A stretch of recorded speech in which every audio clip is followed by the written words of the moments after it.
Dites madame, c'est quoi les arts plastiques? Dites madame, c'est quoi les arts plastiques? Dites madame, c'est quoi les arts plastiques? Les arts plastiques correspondent à l'ensemble des arts visuels. Quand on dit art visuel, on se réfère directement à la vue. C'est donc ce qu'on peut voir et ce qu'on peut apprécier avec les yeux. Si vous avez bien remarqué, dans art plastique, il y a le mot plastique. Alors ici, ça n'a rien à voir avec le matériau, mais ça renvoie au mot grec qui veut dire former ou modeler. Une petite astuce pour s'en souvenir. Pensez à chirurgie plastique, la chirurgie qui forme et modèle le visage. Les arts plastiques s'écrivent toujours au pluriel. On fera attention d'ailleurs à toujours mettre un S à la fin. Ceci s'explique car les arts plastiques sont multiples. On pense bien sûr au dessin, à la photographie, à la sculpture, au modelage ou encore à la peinture, mais même à la performance, où on met son propre corps en scène. Il en existe d'ailleurs bien plus. Nous allons les découvrir ensemble. Commençons par le dessin. Le dessin peut servir à préparer un travail, mais il peut être également le but lui-même.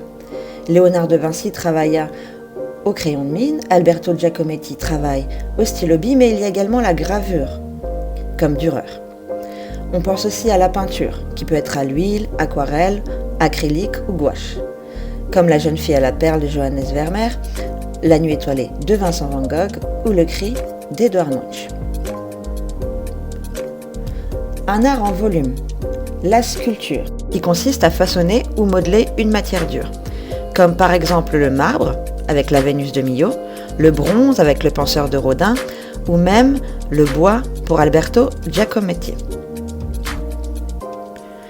La photographie, un art bien plus contemporain, dû à l'arrivée de l'appareil photo. On pense par exemple au baiser de l'Hôtel de Ville de Robert Doisneau, aux photos prises du ciel de Yann Arthus Bertrand ou l'Afghan aux yeux verts de Steve McCurry. Les installations, un peu moins connues et souvent confondues avec la sculpture, puisque c'est aussi un art en 3 dimensions. Mais ici, c'est un agencement d'objets ou d'éléments qui, mis ensemble, forment un tout. Par exemple, l'œuvre Umbrella Sky Project de l'artiste portugaise Patricia Cunha colore la ville et lutte contre la grisaille. Ce n'est qu'une installation d'objets banals, comme des parapluies, mais cela se transforme en œuvre d'art. Ou encore l'œuvre de Carlos Amorales, qui installe des papillons noirs dans toutes les pièces de ses expositions. L'art vidéo naît dans les années 60 de la rencontre d'artistes et d'ingénieurs. Bill Viola, par exemple, réalise de véritables tableaux en mouvement. La performance. Une forme d'art parfois difficile à comprendre et souvent déroutante au premier contact, puisque l'on n'a plus à faire un objet, mais une action. L'artiste lui-même est en action, et l'artiste devient l'œuvre. C'est donc obligatoirement éphémère.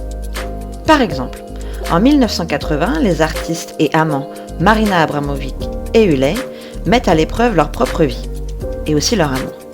Marina tient l'arc et Huley la corde avec la flèche qui pointe directement vers son cœur. Durant la performance, le battement de leur cœur est enregistré et témoigne de leurs émotions. Voici une autre performance, par l'artiste française Orlan.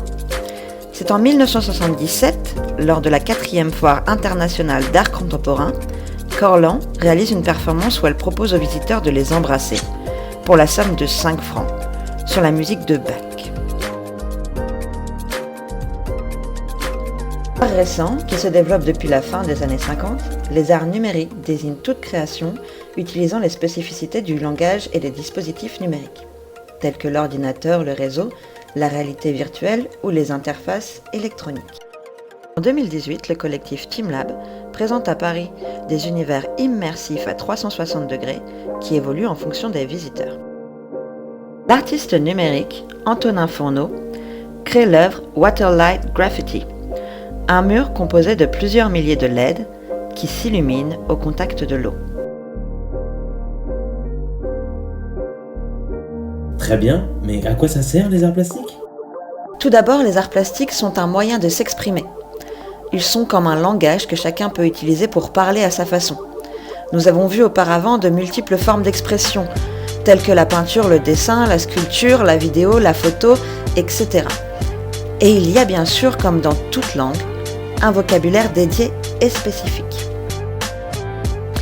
Les arts plastiques sont un accès culturel à notre mémoire, à l'histoire et au monde.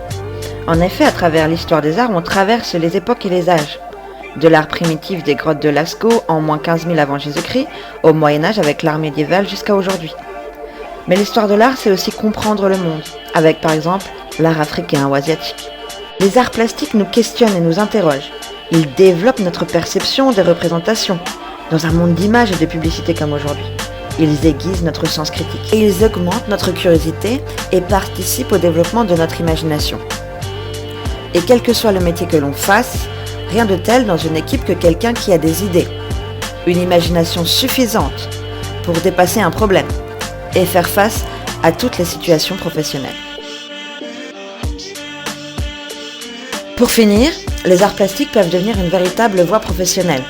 De nombreux métiers font appel de près ou de loin aux arts plastiques aujourd'hui. Vous pouvez devenir architecte, artiste peintre, photographe, illustrateur, dessinateur, graveur, ébéniste, créateur de mangas, comics ou tout autre BD, dessinateur de presse, ou même travailler avec le numérique et créer des sites web, du graphisme ou même des jeux vidéo.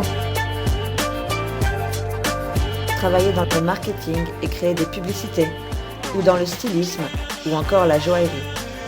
Les arts plastiques peuvent devenir une véritable passion et nous orienter vers une voie professionnelle passionnante.